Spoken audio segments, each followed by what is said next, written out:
Սա հոգևոր աղետ է, եւ սա մեր լրջագույն հոգևոր հիվանդության արդյունքն է, երբ ասում եմ մեր, երբեք չպատկերացնեք, որ հասարակությունից կտրված է հայ հոգևորականը եւ հիվանդ մեղքերի մեջ տառապող հասարակությունը կարող է հրեշտակ հոգևորականներ ունենալ, ոչ։ Մեր եկեղեցում հրեշտակներ չեն ծառայում, մեր եկեղեցում ծառայում են մարդիկ։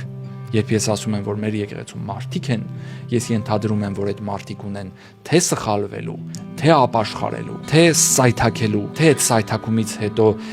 հարատև զղջմամբ,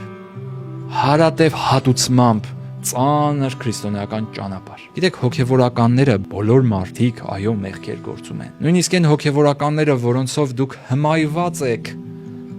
մեղքեր գործում են։